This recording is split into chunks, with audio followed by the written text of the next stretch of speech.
Welcome back to our channel. So RBI గతంలో home loans తీసుకునే వాళ్ళకి, గోల్డ్ లోన్స్ తీసుకునే వాళ్ళకి గుడ్ న్యూస్ చెప్పింది కదా. సో అట్లనే ఇప్పుడు లోన్స్ ఆల్రెడీ తీసుకొని పేమెంట్ పే చేయలేకుండా ఇబ్బంది పడుతున్న వాళ్ళకు ఒక గుడ్ న్యూస్ చెప్పింది. ఇక ఒక్క మాటలో దీని గురించి చెప్పాలి అని అంటే, లోన్ రికవరీ ఏజెంట్స్ ఉంటారు కదా, వాళ్ళకి కఠినమైన చర్యలు తీసుకోవడానికి ఆర్బీఐ సిద్ధమైంది. ఎందుకంటే ఈ బ్యాంకులు లోన్ ఇచ్చి ఆ లోన్ రికవరీ విషయంలో థర్డ్ పార్టీలని పెట్టి ఆ థర్డ్ పార్టీ నుంచి వసూళ్లు చేసుకునే ప్రయత్నాలు చేస్తుంటాయి.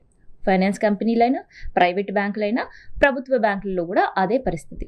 సో వసూళ్ళకు వచ్చిన వాళ్ళు చాలా దారుణంగా కస్టమర్స్తో బిహేవ్ చేయడం అండ్ దాంతోపాటు వాళ్ళ పర్సనల్ డేటా యాక్సెస్ చేయడం, ఇవన్నీ కూడా అందరికీ తెలిసిందే. అందుకనే ఆర్బీఐ ఇకపైన అట్లాంటివి ఏవి చెల్లవు.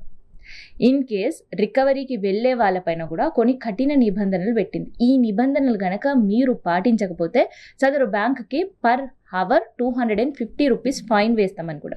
అండ్ దాంతోపాటు బాధితులు ఎవరైనా కూడా ఈ లోన్ రికవరీ ఏజెంట్ల ద్వారా ఇబ్బంది పడితే వాళ్ళ దగ్గర ఉండే ఆధారాలతో ఆర్బీఐ పోర్టల్లో కనుక కంప్లైంట్ పెడితే ఆ బ్యాంక్ పైన, ఆ రికవరీ ఏజెన్సీ పైన, ఇద్దరిపైన ఒకేసారి చర్యలు తీసుకునే అవకాశం అండ్ వీళ్ళ లోన్ కూడా పూర్తిగా మాఫీ జరిగే అవకాశం కూడా ఉందంట. ఇంతకీ ఆర్బీఐ పెట్టిన ఈ రూల్స్ అండ్ రెగ్యులేషన్స్ ఏంటి అంటే, లోన్ తీసుకుంటాం అత్యవసర పరిస్థితుల్లో, కానీ కొన్ని అత్యవసర పరిస్థితుల్లో, లేదంటే మన బ్యాడ్ టైము, లేదంటే కట్టలేని పరిస్థితిలో ఉద్యోగాలు ఊడడము, లేదంటే ఆర్థికంగా ఉండే సోర్స్ పైన ఆధారపడి ఆ ఈఎంఐ కట్టుకుంటాము అని ఒక ప్లానింగ్తో ఉండే ఆ సోర్స్ మిస్ అవ్వడం, లేదంటే కొన్ని సందర్భంలో బిజినెస్ సరిగా సాగకపోవడం, లేదంటే వచ్చే డబ్బులు మనకి అందకపోవడం, ఇట్లా ఎన్నో కారణాలతో ఈఎంఐ మిస్ అవుతుంది. సో ఈఎంఐ కట్టడం మిస్ అయ్యింది అన్న వెంటనే మనకి కాల్స్ రావడం స్టార్ట్ అవుతుంటుంది.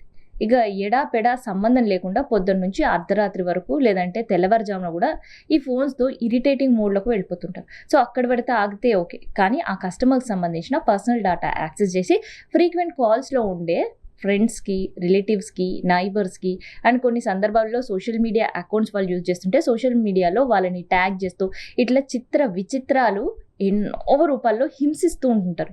ఇక ఒక్క మాటలు చెప్పాలంటే జలగల కంటే దారుణంగా రక్తాలు పీల్చి తాగేస్తుంటారు ఈ ఏజెంట్లు. ఇప్పటి నుంచి వీటన్నిటికీ కూడా చెక్.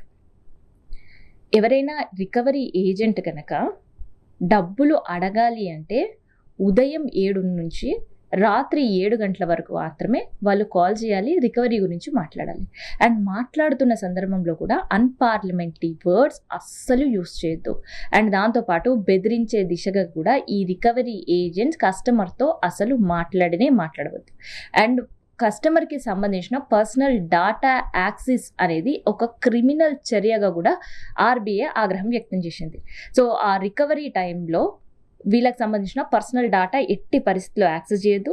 అండ్ ఈ ఫోన్స్ కేవలం ఎవరైతే లోన్ తీసుకున్న కస్టమర్కి మాత్రమే, ఆయన ఇచ్చే కాంటాక్ట్ నెంబర్కి మాత్రమే కాల్ చేయాలి. లేదు అంటే సెకండ్ కాంటాక్ట్ నెంబర్ అప్లికేషన్లో ఆ టైంలో కస్టమర్ ఏదైతే రాస్తారో వాళ్ళకి మాత్రమే కాల్ చేయాలి. అట్లా కాదు అని ఫ్రీక్వెంట్గా కాల్స్ ఉండే ఫ్రెండ్స్కి, రిలేటివ్స్కి వెళ్తే అస్సలు ఊరుకోమని ఆర్బీఐ హెచ్చరిస్తుంది. అంతేకాదు, ఇన్ కేస్ రికవరీకి సంబంధించి కస్టమర్ రెస్పాండ్ కాకపోతే ఇంటి దగ్గర వెళ్ళి ఆ లోన్ అడగాలి అని అంటే ఖచ్చితంగా ఆ కస్టమర్కి కాల్ చేసి వాళ్ళ టైం తీసుకొని ఈ ఏజెంట్లు వెళ్ళి ఆ రికవరీకి సంబంధించి మాట్లాడాలి.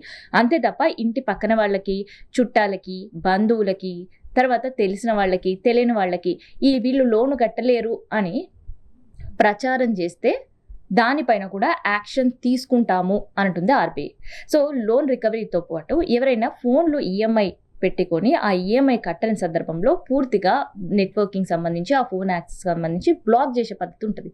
సో ఇప్పటి నుంచి అలా బ్లాక్ చేయడం కూడా ఏజెంట్స్ అస్సలు చేయొద్దు. సో అలాంటి ప్రయత్నాలు మీరు చెయ్యాలి అంటే ఖచ్చితంగా 60 రోజులు నోటీస్ ఇవ్వాలి. సో నోటీస్ ఇచ్చిన తర్వాత రికవరీకి సంబంధించి మళ్ళీ డబ్బులు కట్టడానికి ఆ కస్టమర్కి 25 రోజులు ఇవ్వాలి. సో అప్పుడు కూడా లేకపోతే అటు ఆర్బీఐకి కావచ్చు, లేదంటే కన్సర్న్ బ్యాంక్కి కంప్లైంట్ చేయాలి. అంతే తప్ప మీ ఇష్టానికి ఫోన్ బ్లాక్ చేసేస్తాం, లేదంటే ఇది చేస్తాం, అది చేస్తాం, బెదిరించడం, కొట్టడం, లేదంటే ఇంకొకరితో బెదిరింపు చర్యలు దిగడం, ఆ పరువు తీయడం, ఇట్లాంటివి ఏవి కూడా అస్సలు ఉపేక్షించము అంటూ ఆర్బీఐ చెప్పింది. సో ఇదేముంది, ఎవరైనా ఈఎంఐ వచ్చే నెల కట్టలేని పరిస్థితిలో ఉన్నాము అనంటే కాస్త వాళ్ళకు ఒక రిలాక్సేషన్ మూడ్లోకి వెళ్ళిపోవాలి. ఎందుకంటే 20కి ఉండే ఈఎంఐ 25 దాటిన కట్టేవాళ్ళు కొంతమంది ఫైన్స్తో కట్టినా కూడా వాళ్ళకు ఒక టెన్షన్ ఉంటుంది. ఏజెంట్ల నుంచి వచ్చే ఫోన్లు, బెదిరింపులు అండ్ రిలేటివ్స్కి వచ్చే ఫోన్లు, మెసేజ్లతో.